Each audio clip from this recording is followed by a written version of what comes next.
Sodom slept confident beneath a cloudless sky. Its towers rose over the Jordan plain like white teeth driven into the earth. Merchants counted gold by torchlight. The gates remained open. The watchmen laughed loudly, drunk on wine and certainty. No enemy was feared. No shadow was expected. The city believed itself eternal, but something was approaching from the horizon that no watchman could announce. Fire, sulfur. A white flash tearing the air before dawn, houses collapsing like sandcastles, screams cutting through the early morning hours, fathers torn from children, women running barefoot over incandescent stones, the acrid smell of burning metal rising in columns beyond the reach of eyes. When the dust settled, there were no more cities for the sun to illuminate, only the empty plain, the terrible silence, and the smoke rising like the final breath of an entire world swallowed by its own arrogance. This is the story of how two entire cities vanished from the face of the earth in a single morning, and of the echo that still crosses the centuries, demanding that no people ever forget. Many centuries before the Christian era, there where the bitter depression of the Dead Sea now stretches, there was a valley that was still a garden. The ancient writings called it the Valley of Sodom. It was land of abundant waters, deep wells, wheat fields rippling in the afternoon wind. They compared it to the gardens of Eden and to the fertile banks of Egypt. And at the center of that abundance rose 5 sister cities, but 2 of them reigned above the others like twin jewels of the same necklace, Sodom and Gomorrah. Caravans arrived from every direction, spices from the east, fabrics from Phoenicia, bronze from the northern mountains, golden wheat from the surrounding hills. Sodom bought everything, Gomorrah sold everything. The scales of those market squares always tilted in favor of their merchants, and the treasuries of the people of those cities overflowed. Wealth flowed, wealth swelled, wealth rotted. Where there had been abundance, pride took hold. Where there had been security, cruelty sprouted. Where there had been leisure, appetites blossomed that no measure could any longer contain. The stranger who entered Sodom at nightfall many times did not see the morning sun. The poor man who stumbled through its streets was pushed back into the dust as if he were refuse. The weak were prey. The righteous were mockery. Children learned before they even learned to walk that on those stones no one extended a hand except to take. And over all of this a cry began to rise. Attention! There is a truth sealed by God for millennia, hidden until the end of times. It's no coincidence you are here. The signs are everywhere, and few are ready for this revelation. If you've ever felt that restlessness, that there's something deeper in the scriptures, this book is your key. But know this is the time. And the vault of the chosen reveals what God sealed for you. Within it, the 7 seals unveil the truth about being a chosen one and the eternal impact of this revelation. And the proof is here. Look how many minds are freed. Yours could be next. Secure your access now. Click the link in the comments or description and unveil these truths. It was not the cry of war trumpets. It was not the thundering of cities falling under human hands. It was a finer cry, more persistent and therefore more terrible.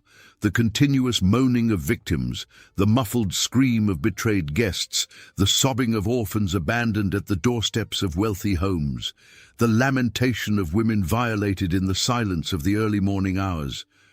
All of this, say the ancient pages, rose day after day, night after night to the heavens. And the heavens listened.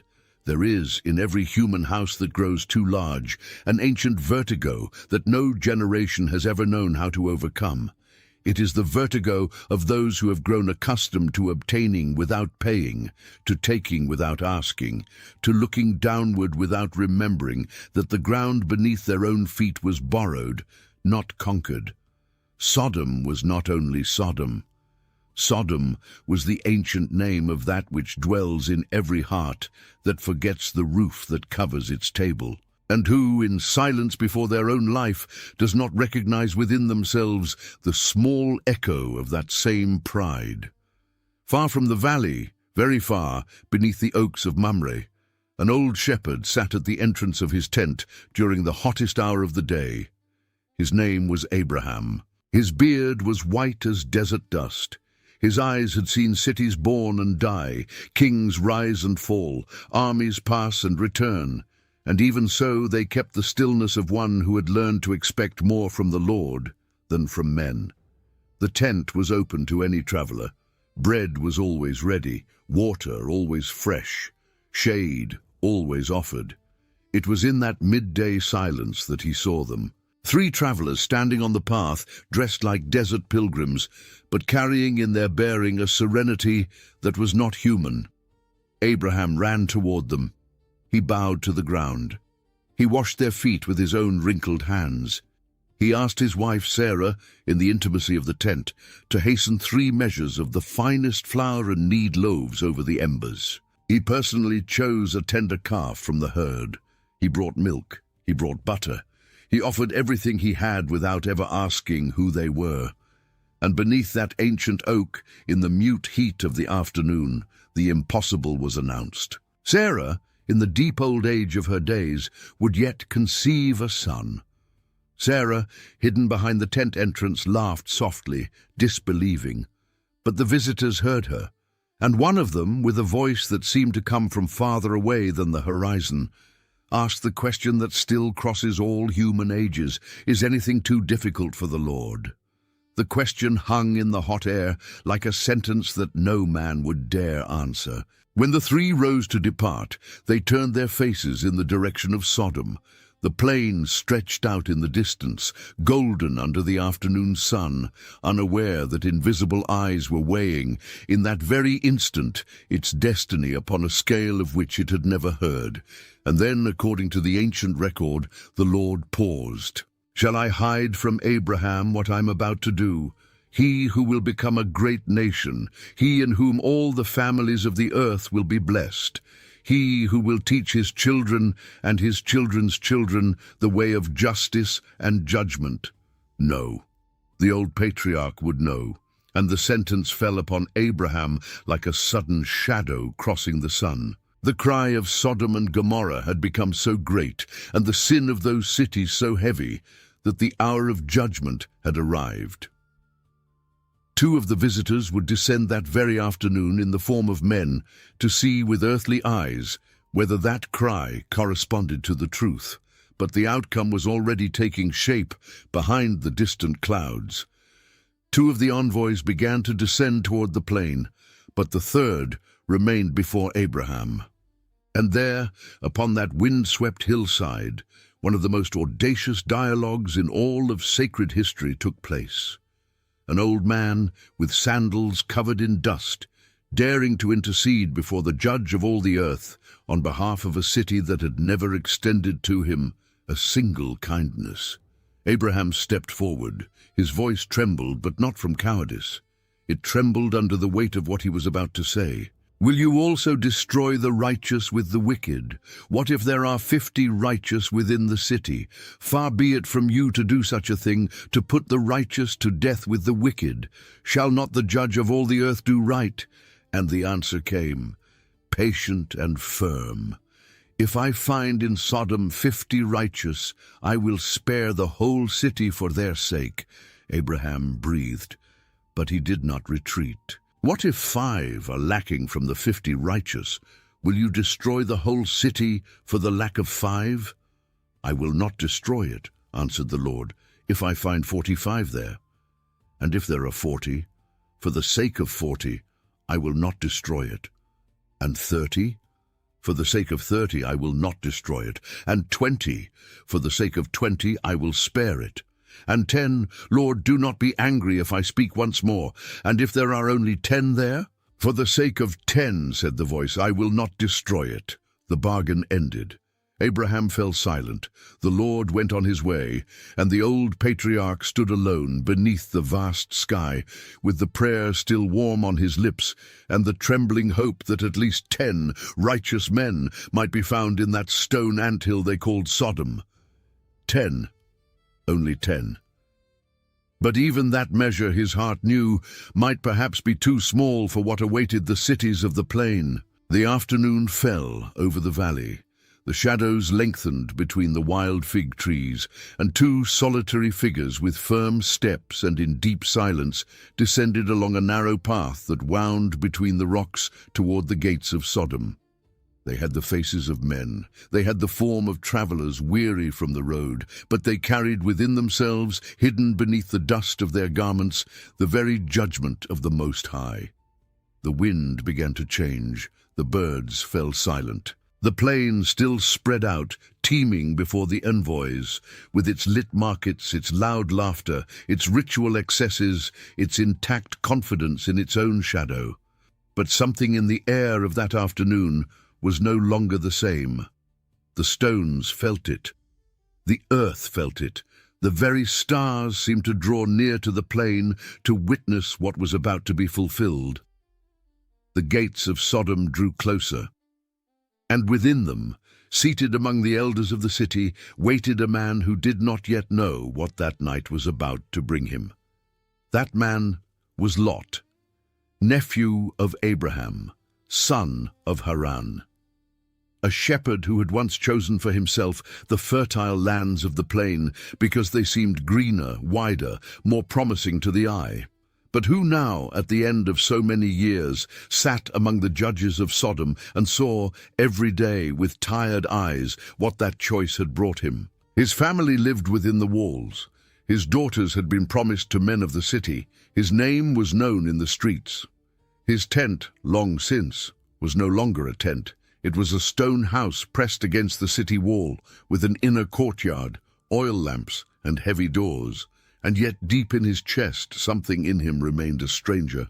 Something in him still remembered the hills he had walked with his uncle, the nights he slept under stars without a roof, the old patriarch's low voice reciting promises to an invisible God, while the campfire crackled in the dark. For that reason, when he raised his eyes and saw the 2 strangers entering through the main gate, something inside him trembled. They were men, and they were not. The way they walked had a silence that did not belong to the plain. Their eyes seemed to carry light that had come from very far away. Their garments, though covered in road dust, maintained a serene dignity that stood apart from the turmoil of the market. Lot rose immediately. He crossed the square with quick steps, prostrated his face to the ground before them in the ancient way of his people, and raised his voice in an invitation that was, in truth, a supplication. Behold now, my lords, turn aside, I pray you, into your servant's house. Spend the night, wash your feet. In the early morning you shall rise and go on your way. The answer came firmly, No, tonight we will stay in the square.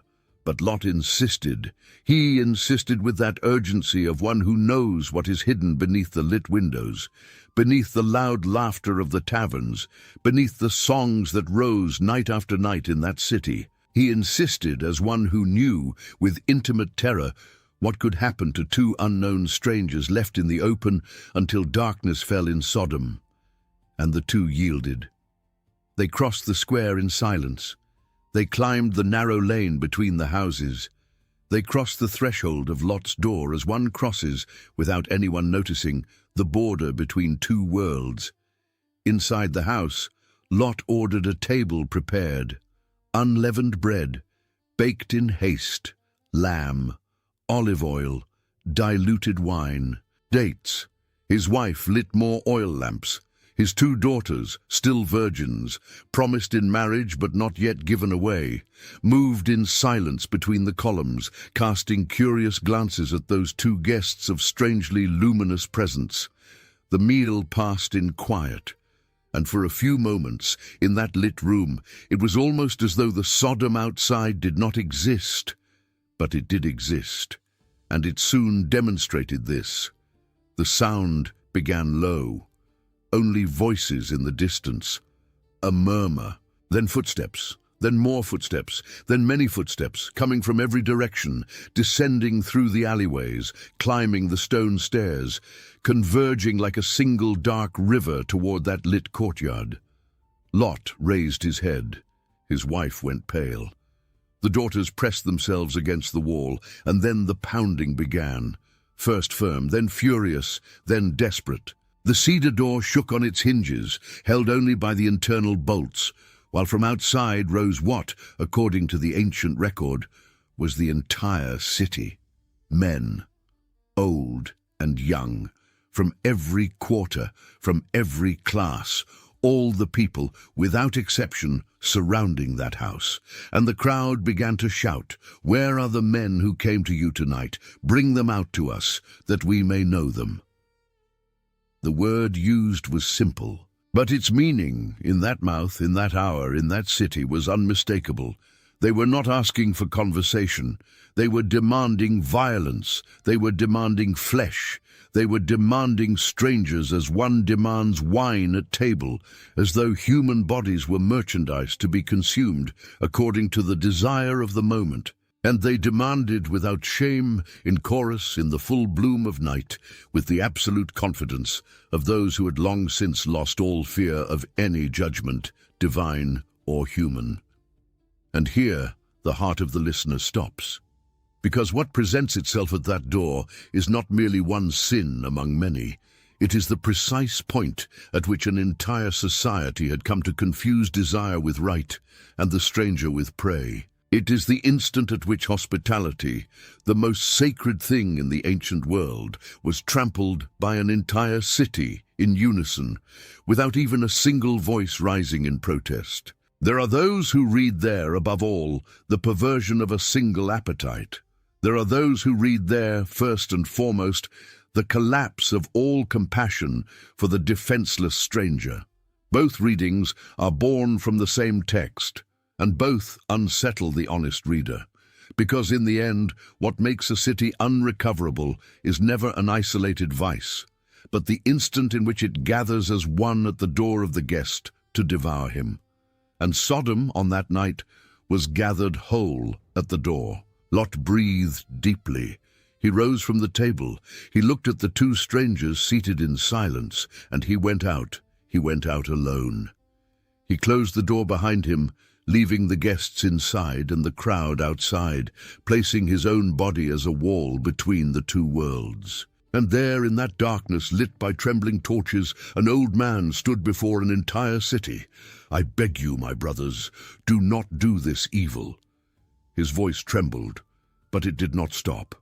"I implore you by the sky above and the earth below, do not lay your hands on these men. They came in under the shadow of my roof. Over them rests the covenant of hospitality." And then, according to the ancient record, he committed a desperate act. An act that interpreters to this day debate in silence, with heavy hearts and no ready words. He offered his own daughters in exchange for the guests. A man cornered in a cornered world, proposing the unthinkable to prevent the unthinkable. Not as an act of justice, not as a model of virtue, but as the last distorted shield that a terrified father could find to protect those who slept beneath his roof. The crowd laughed. It laughed loudly in thick waves, and the torchlight danced on the clenched teeth of those faces. "Stand back," they shouted. "This one came here as a stranger and now wants to play judge. We will deal worse with you than with them." And they surged forward. They advanced on Lot with such violence that he was dragged back, shoved against the door, crushed between the crowd and the wood, his garments tearing, his breath cut short.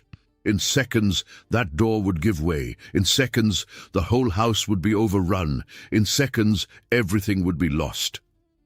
But it was not, because in that exact instant, from inside the house, two arms reached out. The guests opened the door just enough. They seized Lot by the shoulders. They pulled him inside with supernatural force, and they shut the door again behind him in a single movement that seemed to the crowd outside like a kind of silent lightning bolt. And then the crowd stopped shouting, because it could no longer see. The two envoys, still without a word, had struck with blindness all those who pressed against the door, small and great, old and young, every one of them. In an instant, the entire city gathered in that courtyard began to grope through the darkness, like men sinking into a night without stars. And there, in silence, the first sentence of that night was fulfilled. They had eyes, but in truth they had long since ceased to see. And now at last their very eyes had been taken from them, so that the outer night might correspond to the inner night in which they had lived for so very long. Outside, one could hear the slow, anguished noise of a city feeling along walls, colliding with one another, stumbling against wrong doors, searching for the entrance to Lot's house and never finding it. They grew weary of searching, but they did not stop searching, and that detail alone, the mere fact that they kept on searching, even blind, even wounded, even in the dark, was enough to seal the verdict that had long been hovering over Sodom. Inside the house, the silence was thick. Lot lay on the ground, gasping, his tunic in tatters. His wife held their daughters, her face white as cold ash, and the two strangers, standing unhurried, turned to him at last with an authority that no longer tried to disguise itself as the bearing of tired travelers. "Have you anyone else here? Sons-in-law, sons, daughters? Whoever you have in this city, bring them out of this place, for we are about to destroy it. The outcry against them has grown so great before the Lord that he has sent us here to destroy it." Lot rose in silence. He went out through the back door, through the narrow lane, and sought the men who were pledged to marry his daughters. He found them amid the confusion of the blindness. He took them by the arms. He spoke in a voice broken by exhaustion and fear. "Rise up, get out of this place, for the Lord is about to destroy the city." And they laughed at him. They laughed as if he were a madman. They laughed as if he were speaking of something that could never happen to a city as great, as wealthy, as ancient, as powerful as theirs. They thought Lot was mocking them. They thought he had been drinking. They thought it was all the nocturnal ravings of a father-in-law, too old to understand the new world. And they kept on laughing, even blind, even in the dark, even with the shadow of judgment already brushing the rooftops of the city. Lot returned home empty-handed. The weight of that refusal fell upon his shoulders like stone. But there was no time to mourn the children of his heart who had refused to listen. The sky outside had begun to pale at the edges of the horizon. The early morning hours were drawing near, and with them the final hour. The envoys stood waiting for him at the door. "Rise up, take your wife and your two daughters who are here, lest you be swept away when the city is punished." But Lot, according to the ancient record, lingered. He lingered because there were the years of his life. He lingered because there were the possessions he had accumulated. He lingered because there were the graves of those he had loved, the familiar streets, the faces he had grown accustomed to, the daughters still remaining inside the house, and the sons-in-law who had just laughed in his face. He lingered because leaving that city meant acknowledging in his very body that every wager of his adult life had been placed on ground that was about to collapse. Then the angels took him by the hand.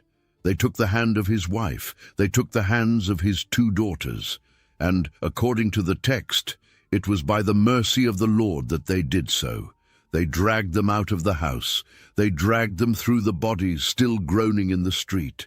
They dragged them out through the side gate of the city wall, where no torch and no cry reached any longer. And they did not stop until the feet of that family touched at last the open ground of the plain, outside the walls, beneath a sky that was beginning, slowly, to lose the color of night.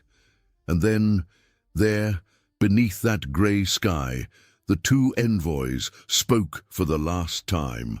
"Flee for your life. Do not look back. Do not stop anywhere on the plain. Escape to the hills, lest you be swept away. Do not look back. The command repeated itself in the air, like a sentence handed down. Do not look back, because behind them, in that hour, there was no future of any kind. Behind lay the streets that had welcomed evil as a friend.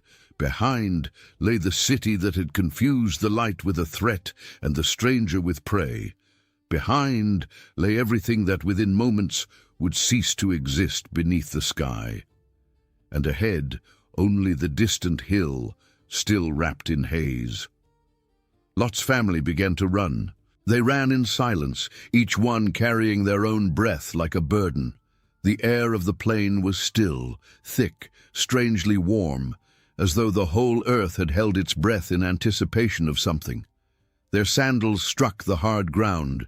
Their cloaks trailed through the dust, and above them on the eastern horizon a pale line was beginning to open between the sky and the earth. The sun was rising, but it was not a common dawn. It was the marked dawn. It was the day the men of that city had never imagined could come for them. It was the breaking of judgment, and none of those sleeping inside the walls knew that this would be the last awakening of their history. The bells of routine had not yet rung. The ovens had not yet been lit. The workshop doors were still closed, and out there on the plain a family ran, barefoot in sole, toward a grey hill that seemed to retreat as they drew near. Lot ran ahead, the daughters beside him, his wife behind, and it was then, according to the ancient record, when the sun had already risen over the land and Lot was entering Zoar, that the sky opened. There was no warning. There was no second thunderclap. The Lord rained brimstone and fire upon Sodom and Gomorrah, and the record states, with a sobriety that chills the blood, that all of it came from the Lord out of the heavens. It did not come from any known volcano. It did not come from an ordinary storm. It came from above, like a sentence pronounced aloud. It came as a punishment that had an address, an hour, and a name. First came the light, a white, terrible light that cut the sky of the plain from end to end and made the dawn seem like night. Then came the heat, a heat that arrived before the sound, a heat that ran across the fields like a dry wind pouring from the heart of a furnace. And only after that came the noise, a noise that was not thunder, nor earthquake, nor wind. It was all of them at once. It was the earth roaring from within outward, and the sky roaring from above downward, meeting one another over the walls of the condemned cities. Sodom disappeared first. The stones of the houses flew like straw, the rooftops were torn away. The towers collapsed upon themselves. The brimstone ignited every surface it touched, and the fire ran through the streets like a living river, descending the slopes, entering through open doors, licking the doorposts, devouring the fabrics, the furniture, the bodies, the names, the men who had felt along Lot's door throughout the night, the very same who had laughed in the darkness, had no time to cry out twice. One man's scream died before it reached the ears of another. Gomorrah burned alongside, and with it Admah, and with it Zeboim, and with them the entire plain of the Jordan as far as the eye could reach. The date palm gardens became pillars of fire. The vineyards became ash. The wells boiled. The salt of the shores cracked like shattering glass, and a dense, black, oily smoke began to rise from the ground as though the earth itself were exhaling for the last time. Lot did not look back. The daughters did not look back. But his wife looked. There is, in the ancient record, no description of what passed inside that heart.